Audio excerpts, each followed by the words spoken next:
I'm so happy this morning. Dun, dun, dun, Hi, Oh, girl. why did we do the exact same thing at the exact same time? We were Because like, dun, dun, dun, dun. we're so similar. Oh my gosh, that's so funny. Hi. Right. Good morning. Well, good afternoon, your Well, good time. afternoon. Good afternoon. You look so like radiant. Thank you. I got ready. I was like, she's going to be so proud. I showered. I'm wearing perfume. Oh, I love it. You have the whole experience. I have the I am not whole wearing perfume, experience. but I But you look did like do you my smell edges a good. little bit. Yeah, I did my edges a little bit for you, I hid so mine. look a little more put together. And I pulled my cornrows back. You look good. You look Oh, really good.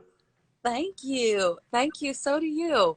First up, I want to say thank you for joining me today and being open to discuss some positivity, which I feel like we need right now.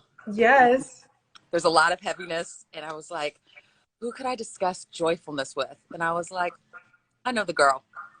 I know the girl that's full of joy. Bing, bing. Oh, wait, why did I look at middle fingers? I was like, bah, bah. I was trying to try. Boom! You're glowing. And so, and also, congrats. You just released a song with your group, I did. and it is powerful. And I've been blasting it, and my niece loves it. Oh my gosh, good.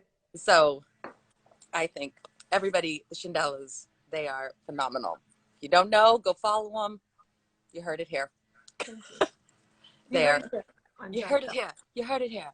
So, what I wanted to discuss, and I think that it gets lost in the Black Lives Matter and in a lot of things when the media takes it on, is the power of Black joy, the power of and the revolution of staying joyful and present and smiling amidst all of the stuff that is going on that we are still fighting for. Yes. But how I love the quote, like sometimes just existing is the revolution. Mm-hmm. Like sometimes just being. And I think we get lost in celebrating all the great things that being Black or a minority gives you as well. Starting with music, like the music that has been created from Black artists from the beginning is powerful. So I wanted to start. What are your thoughts on just the idea of Black joy, and especially amidst COVID and the movement and Yeah, I love all? I love it when Beyonce called it a racial pandemic because that's Yeah, what it is. So amidst Black joy, amidst in the time of COVID, in the time yeah.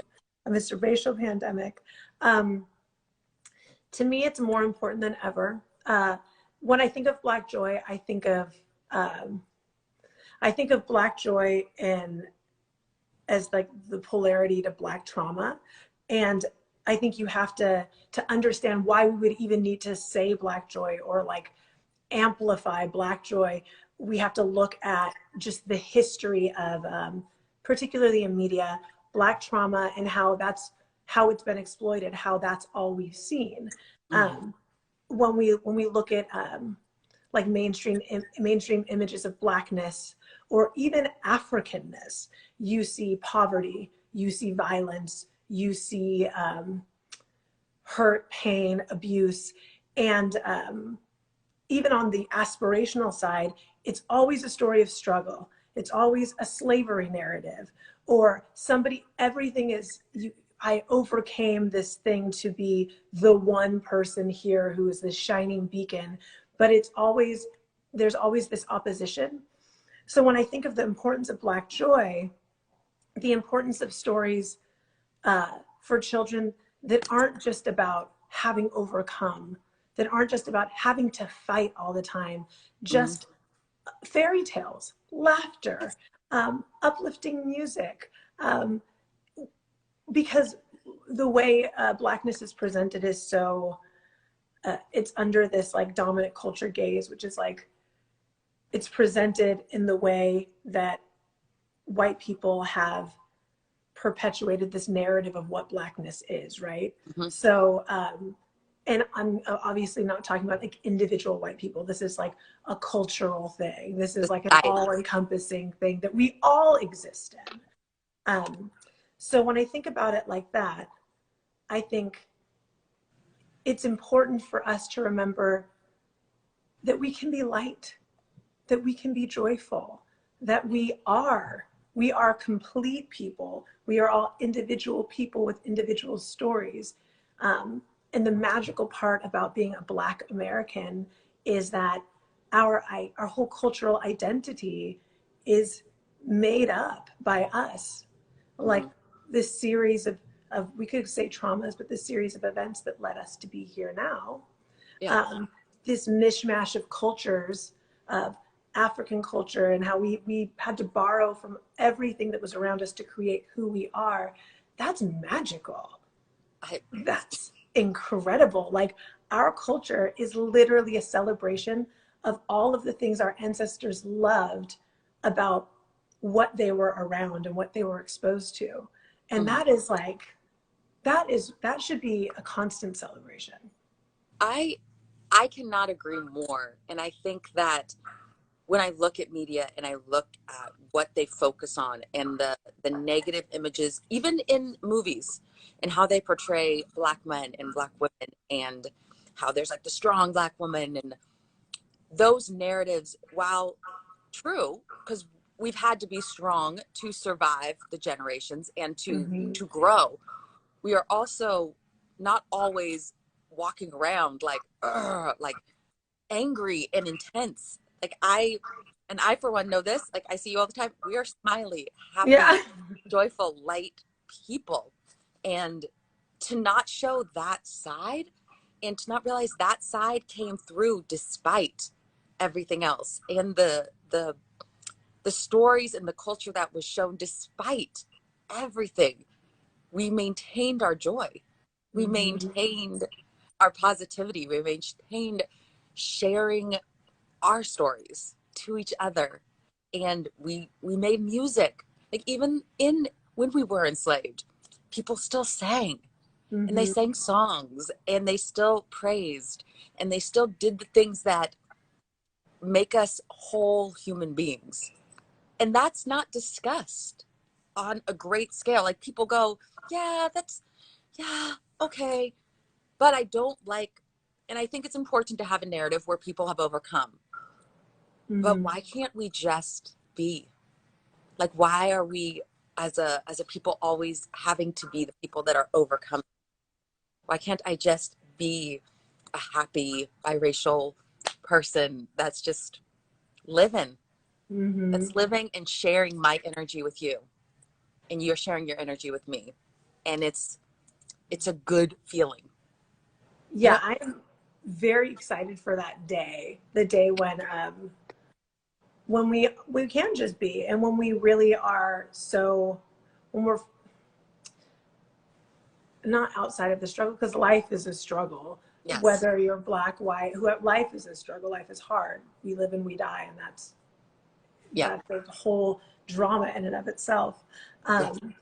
But I'm excited for the day when it's like I was with my boyfriend's nephews yesterday, and Mhm. one of them, who is about to be 10, is so excited because he is going to Washington to march, doing that, following that same path as the March on Washington. And Yay. he was so excited to be like, I'm going to go and walk and stand where Dr. Martin Luther King stood.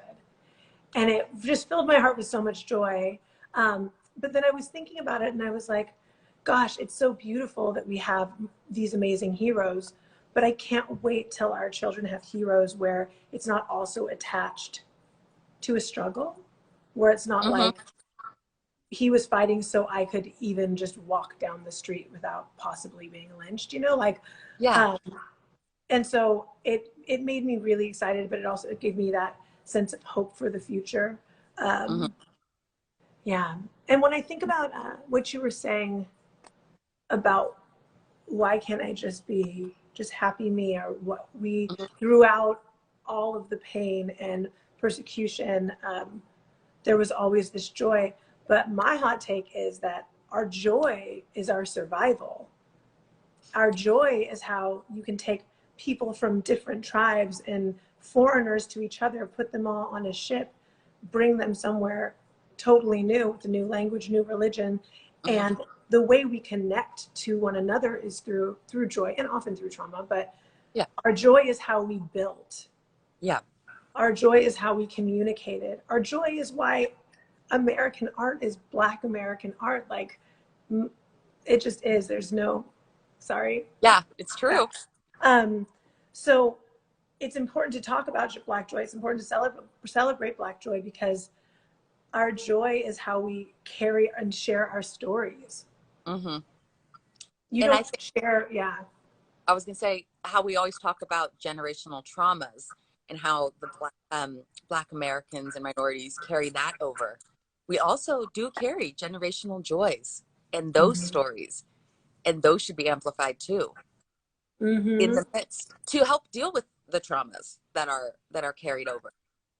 And when you were talking about like leaders with the passing of John Lewis and C.T. Vivian, I agree. I'm so thankful and I'm so appreciative of what they did to allow me to live the way I live, what they did in Nashville to allow me to be able to walk around Nashville, and be able to walk around Nashville as a biracial. To be able to make country music. To be able to make country music that is, and to feel not as much of an outsider, even though that's a whole nother topic, because country music was created by Black Americans originally. But I'm happy to be there because they stood and they sat and they did sit-ins and they did that. But I really hope and I pray that we don't have to continue to do sit-ins, so that the next generation isn't looking at you and I and having like, oh, I'm so thankful they did this. We could just be like, wow, we just live. Yeah. And I know it's coming. It is going to come, because an awakening is coming. An awakening is here, but it's getting bigger. Is upon us. Yeah, and it's beautiful to watch, and it's traumatic to watch at the same time, because it makes you have to relive and relearn a lot of things that are painful. And deal with very uncomfortable truths. Very uncomfortable truths, which shake everybody's core. Like, because we've all grown in what this country is rooted in. We all have experienced our lives because of acts that are racist and negative and damaging. But I think in knowing that, and when everybody knows it, we can be like, okay, so that's happened. That is our past. But it's not until everybody knows it that we can say, that is our past, and now let us be. Let us rejoice. Because I know I've had some people say, well, isn't it time to heal? And I said, no, I mean, it's time to smile and to show that we are strong and we are happy and we are going to push through, because we are just as valid as somebody that is white. And we have the same, we breathe the same air. The difference is a shade of skin, not much else, truly. But also to realize in that it's not time to heal, quote unquote, yet, because we still have so much cancer in us. Well, so that's why, like, let's take out the cancer, and it doesn't have to be an angry conversation, but it is going to be an uncomfortable conversation. Yeah, it's uncomfortable. But it's like, to your point about taking out the cancer and healing, like, if I have a gash on my arm, I don't just slap a Band-Aid on it and pray for the best and be like, well, we're healing now, as it continues to get infected and my arm has to get amputated, right? Like, you have to clean the wound. Yeah. You have to really get in there and you have to clean the wound before you dress it. I mean, that's just remove the rotten roots. Absolutely. Yeah. You've got to get rid of the rot in order to heal. And that's just what it is. And to what you were saying about John Lewis and C.T. Vivian and our civil rights leaders, I think about a lot. You know, you see like those pictures of Ruby Bridges and you see all of those angry faces screaming at her. And Ruby Bridges, I think, is 64 now. Yeah. She's young. So all of those people the kids she was in school with, a lot of them are still here. So I think about how at that time in the United States, what did Martin Luther King Jr. had like a less than 20% of people. Yes. It was a crazy number. Yeah, and people how did not like the freedom fighters. No. And it's the same thing now. I mean, up until really very recently, Black Lives Matter was like, people thought they were a terrorist organization. It would be like, if I posted anything Black Lives Matter, I would have trolls on my page. It was just crazy. And when I think about John Lewis, and I just think about how loving, and I never met John Lewis, but growing up with his presence, like, he's so joyful, he's so loving.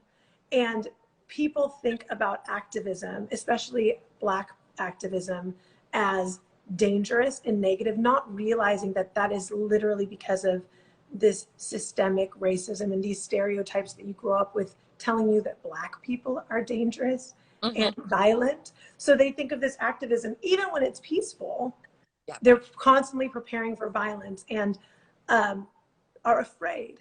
But it is not, evil is not what makes you organize.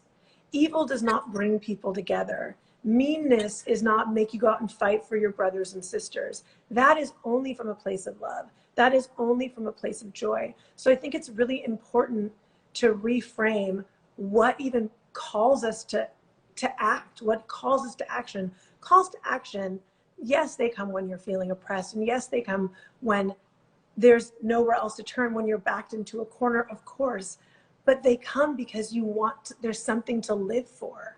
And the thing to live for is never pain, and the thing to live for is never like hurt so I can hurt somebody. It's joy. It's that joy within us that makes us show up and fight. We're fighting for our joy. Yeah.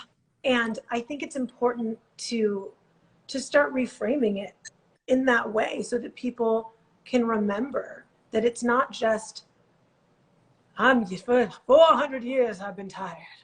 You know, it's not just that. It's not just like, I'm so exhausted, so now I'm showing up. It's like, I'm invigorated because I love myself and I love my life and I love people, all people.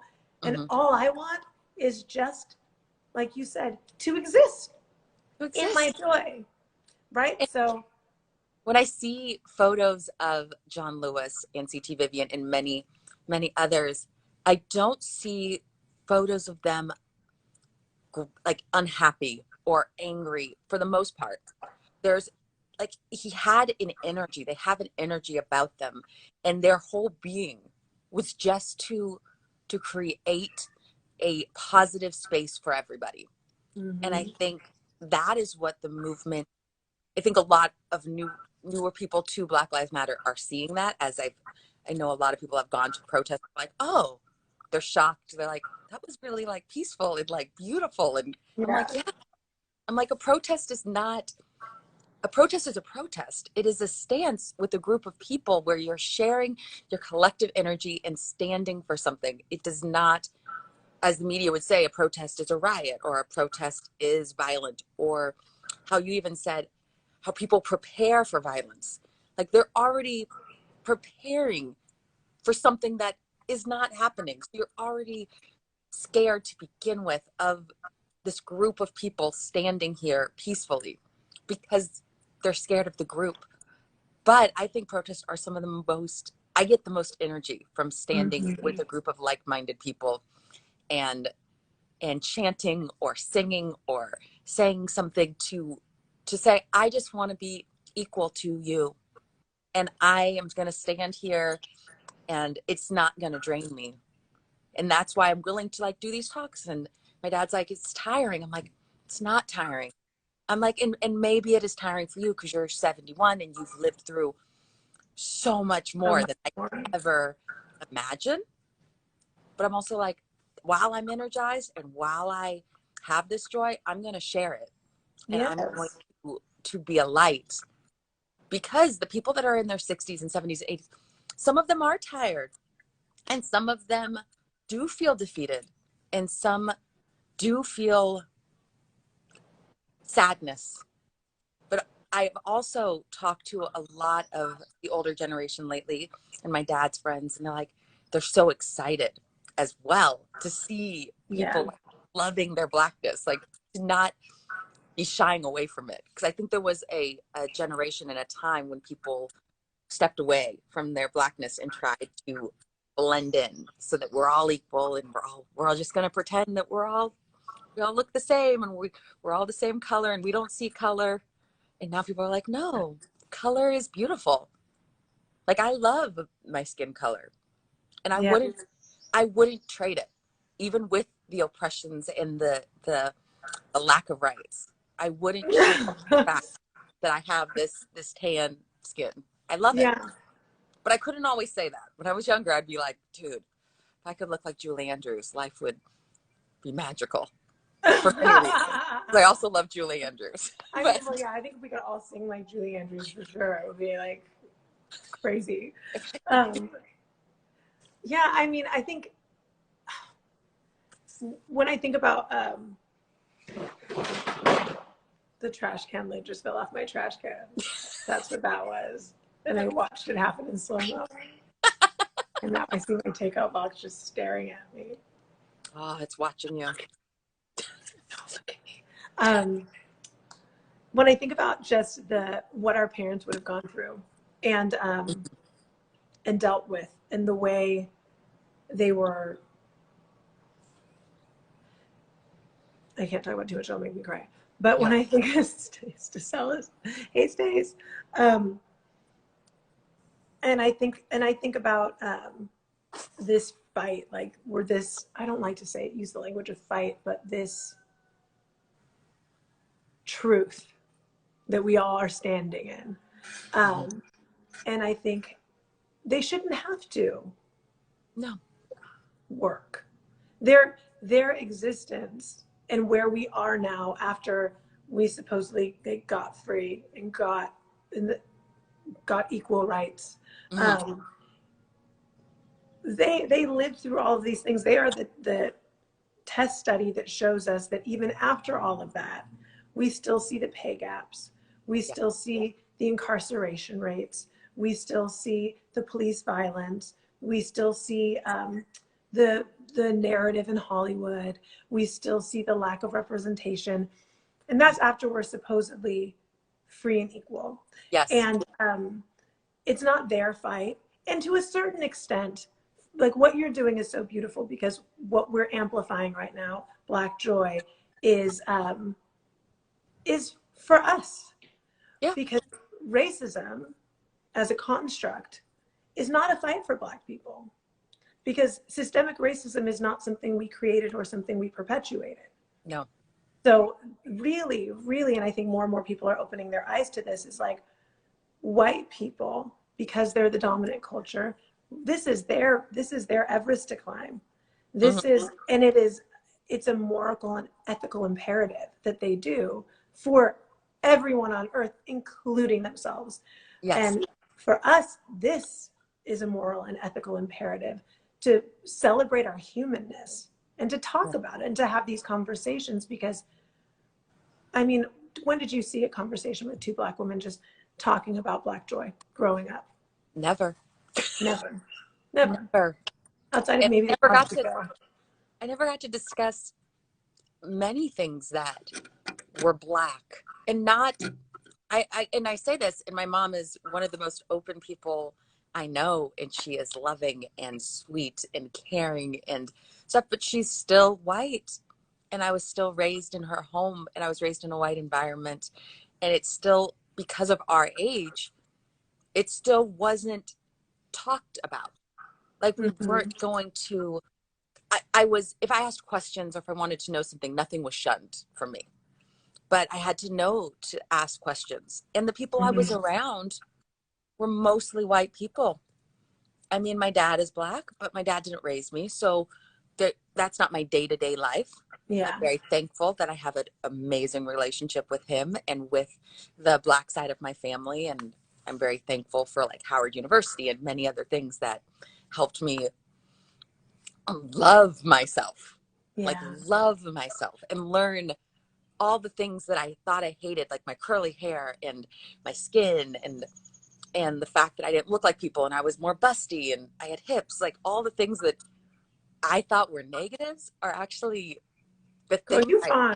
I love it. I'm like, You're so ooh, fine. It's crazy. It's crazy. you beauty. Oh You my God. like all the things that I would cry about as a child. Mm-hmm. But just because I didn't see the representation of it out and I didn't have, I mean, obviously I looked at Julie Andrews. Like Julie Andrews was my idol. I don't Yeah. look like Julie Andrews. My mom does look like Julie Andrews. So I've talked about that in the past. I cried when I realized I didn't look like Julie Andrews. I'm Oh like, my God. oh. But now I'm like, but you know what I really loved about Julie Andrews and what I still love about her is that she is so authentic and just raw and loving, and her energy is loving. And I think what that energy is, we have that too. And we don't, as a culture, share this as much. And this is the thing that shifts mental health. This is the thing that shifts depressions. When we can start having open conversations about how also awesome we are, because we are, Yes. then, and not feel ashamed of that, I think that can bring a whole lot of healing. When I Yeah. don't have to pretend that I'm just the strong Black woman and that I'm just fighting all the time. I'm like, yeah, I do fight, and I do want change. So I do things that are actionable, things that can create change. But I also smile. Well, you're a complete person. I mean, Yeah. that's the stigma. That's the thing that happens is that just like when people are walking up to a protest, how they're preparing for violence, that same energy happens so often when people are just in the same space as, well, white people are in the same space as a Black person, or not just white people, even, oh my gosh, do you see Stacy's comment? I She ended do. up bought lotion in her hair because she thought it was supposed to be to coil and look shiny. Oh my gosh, you were just like greasy. Oh my god. See, and I use Oh my Blue gosh. Magic to try to get my hair to be slick and straight. Oh my gosh. I I actually kind of had the opposite thing. Like I grew up in a white community too, and I thought I was I didn't realize how light skinned I was.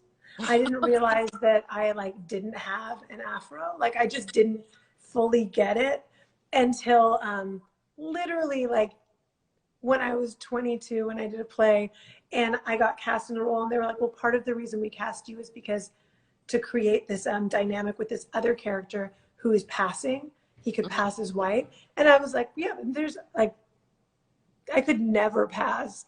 Like, I'm like, I'm too dark.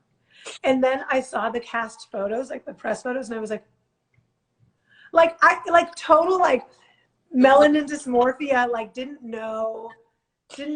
real. I mean, of course I knew people were darker than me, but I didn't realize how light I was. Mm-hmm. And there's one thing I wanted to say, because I think it's important to say. You were talking about how, you know, there was like through the 70s, there was that like kind of back to Africa, super, super prideful movement. And when people Yes. started wearing kente and creating names that fused African sounds and vowels. Yes. And there was all of this celebration that's happened, the Black is Beautiful movement.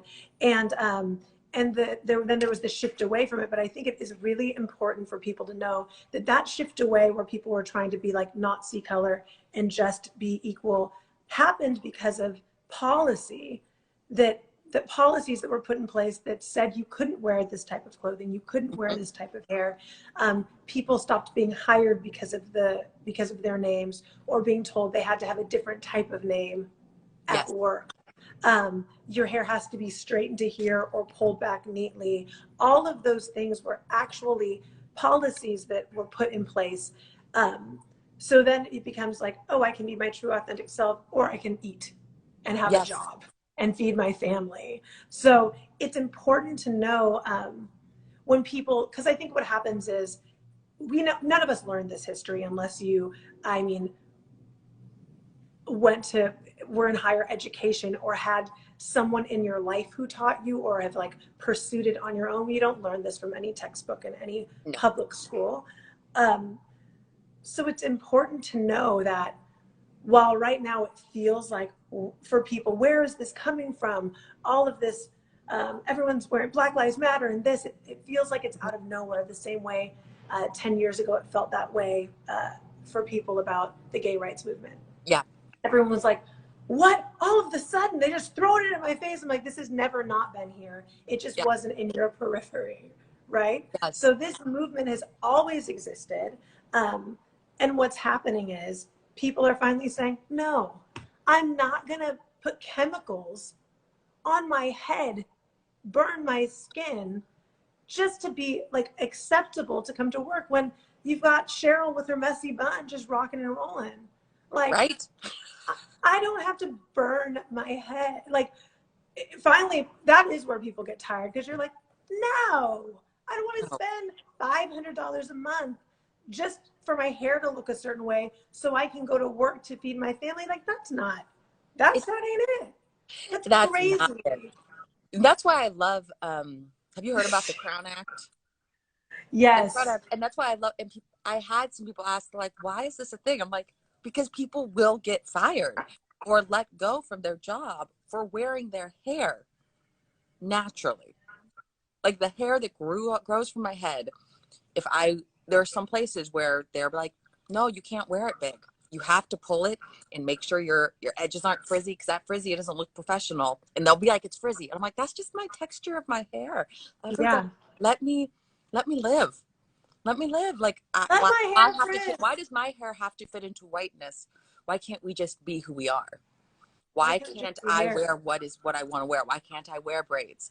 And so that legislation will make it so you cannot be discriminated against for your hair, so that this can continue to be in the forefront, so that we don't have that same situation happen again, where people can't be at work or be their authentic selves. Because let me tell you, I don't burn my scalp, and people have said you should wear your hair straight. I'm like, no, I live in Nashville. It's humid. Why would I do that? Why would I spend all that time to straighten my hair for it to puff up?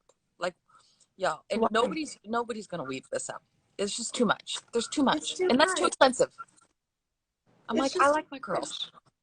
It's obviously not in curls right now, but it's braided because I have a baby, and she, yeah. But the other thing about this whole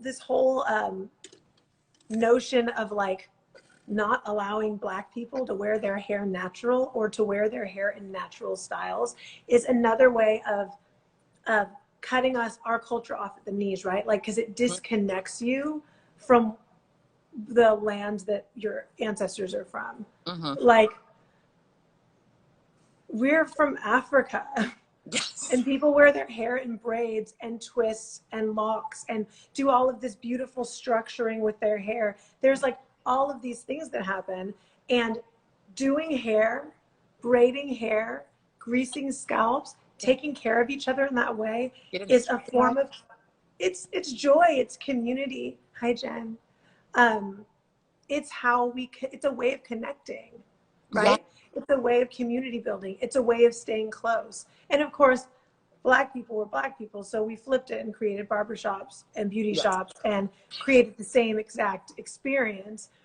But there is something about sitting down, and Stacy from Chandelas is on here right now, and we do this on our balcony. Sit down and do each other's hair. She'll braid my hair because I can't braid. I'm trash at braiding. Me too.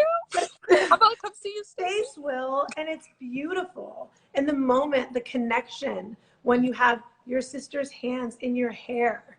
Yes. And you're laughing and like those moments are not just, it's not just fun. It's a part of who we are as people. It goes back thousands of years. That act has been done forever. So to try to take that away is taking away a connection to your lineage and to your culture and to your ancestry. And that is, it's insidious. I don't think anyone's consciously thinking like, don't let Black girls wear their hair in braids to work because then they'll feel too empowered by their African ancestors. I don't think anyone's doing that.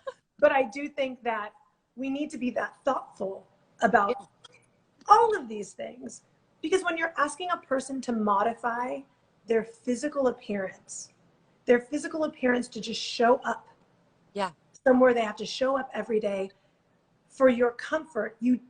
It's not the person who's modifying. The person who needs to be made comfortable needs to ask themselves some difficult questions, like, why can't I be comfortable with Stephanie's frizzy edges? Yeah. Like, what does that hurt in my spirit? How does that prevent me from getting my job done? Like, what is that? And why do I need to tell her that she has frizzy edges? Like, why do we have to have that conversation? Because I don't tell the girl that has the messy bun, like, your bun's really messy.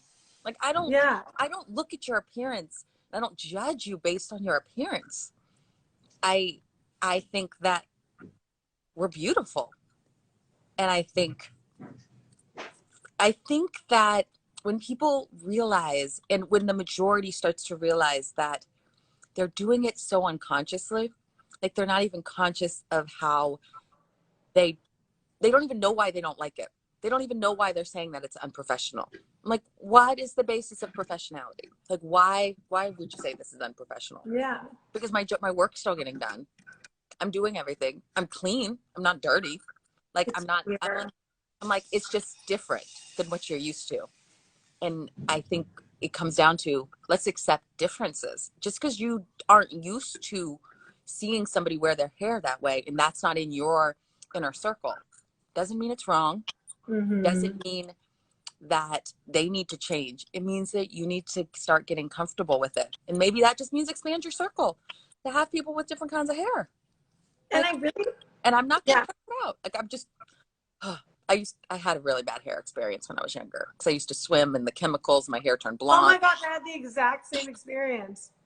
I straightened my hair. I went swimming. I had a swim cap on, and it fell out in clumps. And the edges, I mean, it fell out. I had to cut it here. All the edges were white and puffy, and then I had braids for 4 years. Yep, and it was terrible.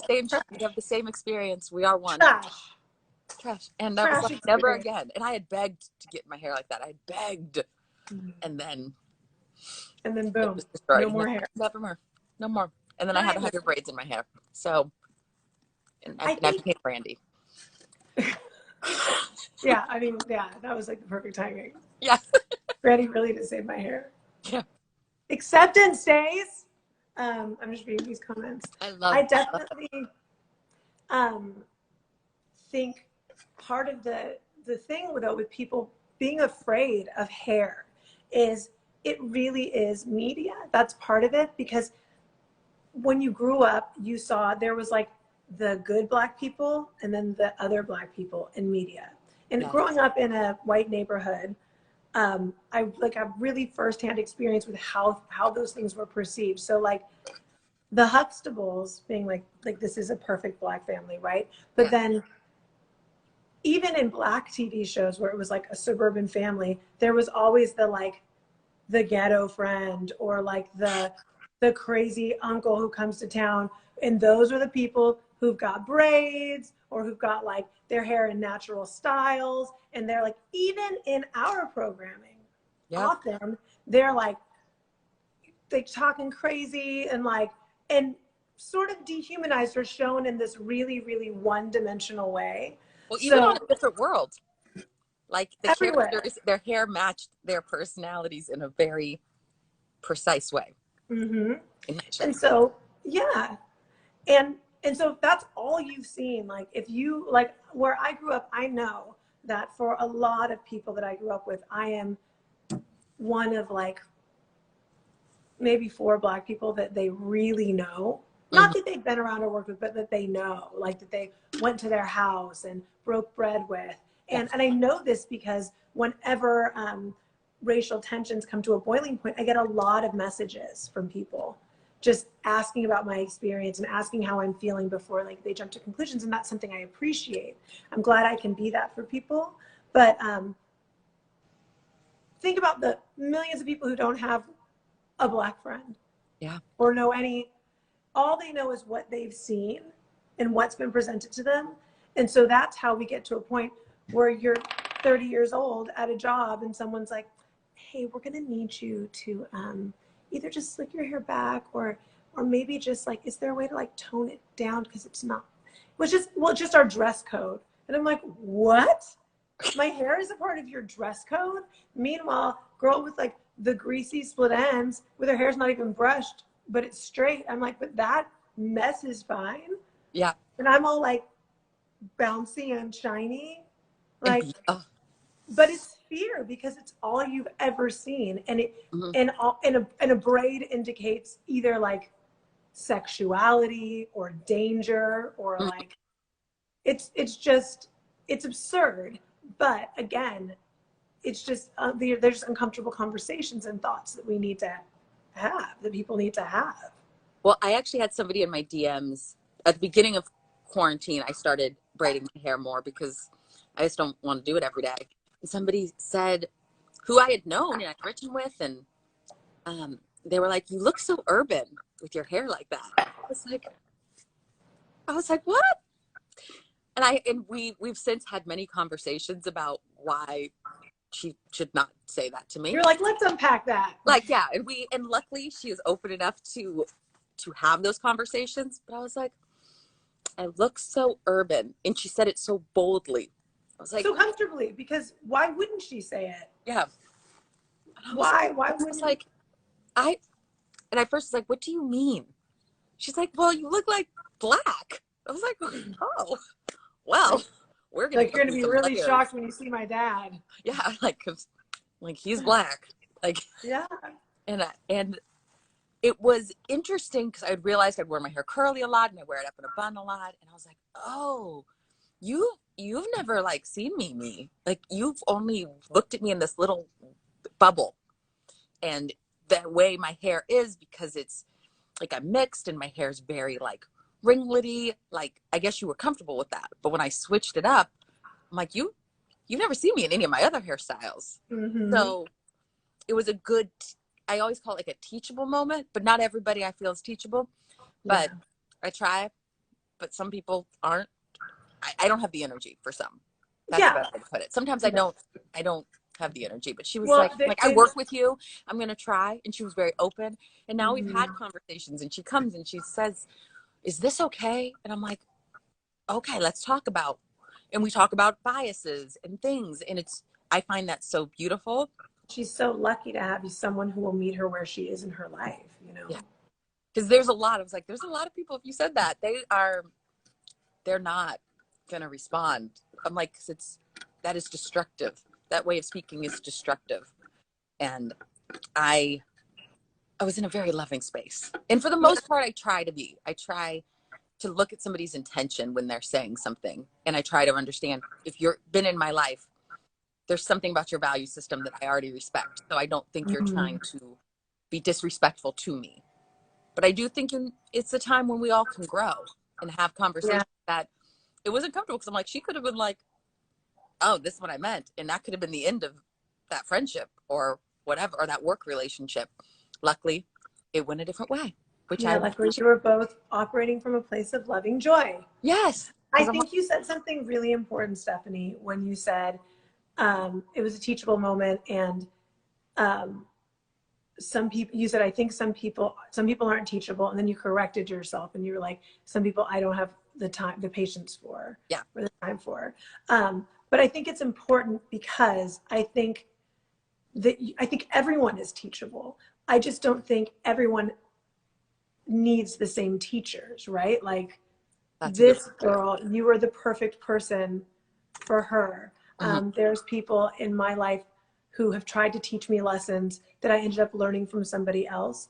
I think that that's really important. And I think that's why these conversations are important, because I think it allows people a safe space to listen.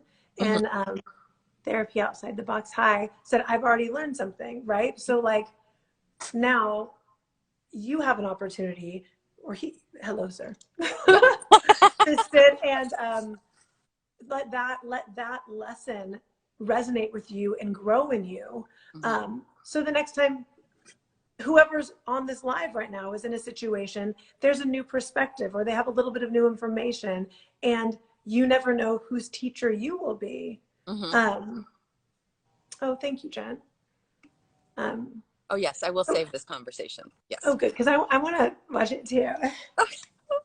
you know, but I think that's really important. Like, we all every interaction with every person we meet, there is always a lesson. There is no, the world is full of billions of people. So to cross paths with someone, to make eye contact with someone, to be on a stage with someone in the audience in front of you, to have a specific nurse or a specific person sit down next to you on the bus, it all matters. Yeah. Like, it all matters. And the more open we become, the more we can tune in to when we're receiving those lessons.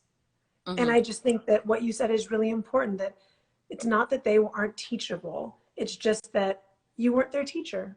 Yeah. And that's, you know? and I try to give myself personally some grace, because I'm like, okay, the reason I started these talks was I'm like, I can't talk to every single person I know or every single thing, but I'm like, I can talk, and I love talking. It's what I love to do. So I'm like, I can have conversations, and I have the energy for that. And I feel like I'm digestible in a way that is, and I could be, because being raised in a white area, I just, all of those things influenced me. Everything has influenced the way that I see the world. And luckily I've traveled a lot, so I've seen many different places and cultures and things that also have informed my experience. And the more sometimes I wish I could teach more people, but I also am like, there's a place, and there's an energy exchange. And sometimes we're not on the same level. Sometimes I'm lower, and sometimes I need to learn. And there are people, like I had a talk on this with Michelle Sahin from Privilege to Progress. And when we were talking, I learned so much from that about just the way a lot of times I say slaves instead of enslaved, and Instead of just the enslaved people, way yeah. my vernacular was, and I appreciated it. And I went back and I watched it and was like, oh, wow. I'm like, she had a lot of grace for me, because she was very kind and loving in the way that she was teaching me how to teach. Like, and I was like, I appreciated it.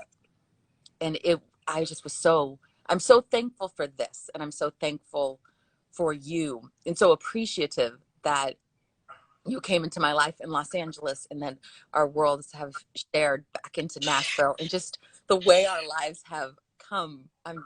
Yeah, it's kind of interesting, right? It's so interesting. Yeah. And just how our worlds have we've shown up in so many different parts of my life in so many different ways. And yeah, at a certain point when someone keeps showing up over and over again, you're all of a sudden like, all right, what is this? Okay, God. Like, I was like, I guess you're supposed to be in my life. Yeah, exactly. And for us both to end up in Nashville, I just Like at the same time. At the same time, I'm like, kind of random. God. I'm like, okay, this is interesting. And because we're both Black women ending up in Nashville, which is doing music in Nashville. Like, what is life? Yeah, it's beautiful. And thriving. That's what I love. I love that we're both thriving, and a lot of people in our friendship community is thriving in the midst of everything. Yeah. And I appreciate you. And I hope that we can have more of these talks together, in private and on here, about the joys and love and mental health of our souls.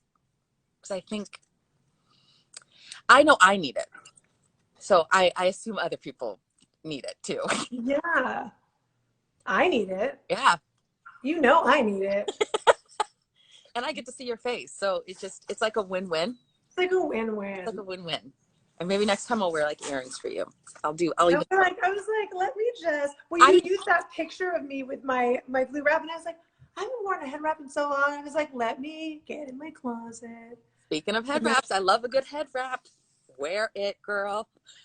I know, right? And the funniest thing that happens when I wear head wraps, so people will be like, gosh, it's so pretty. You look like a genie.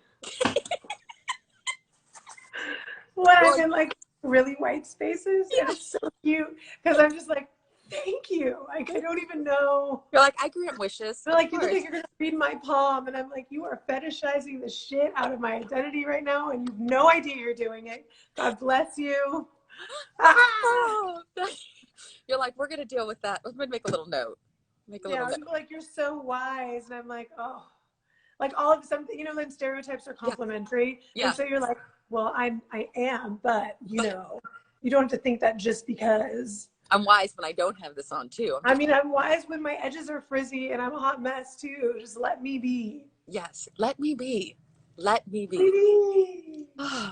Well, I love you. I love I you love you too. This is really so fun for me. so much. And this has brought me energy that I'm going to carry with me throughout the day. And if anybody's on here, make sure you guys go stream the Shandella's new single because Thank it you. is powerful and it is needed in this time as well. And Oh I'll my gosh, put that thank on you. my stories so that you guys can go find it and follow her because she's Yeah. also just she just shares good wisdom too. Don't just follow my page. So I love you. I I love love you you. so Thank you much. so Thank you much for for having taking the me. thank you. Thank you for holding the space and doing it. Thank you so much. I love you. And I'll share this on my page if anybody missed the beginning. So, all right. Okay. I love you. Love Bye, you. stay safe, Bye. everybody.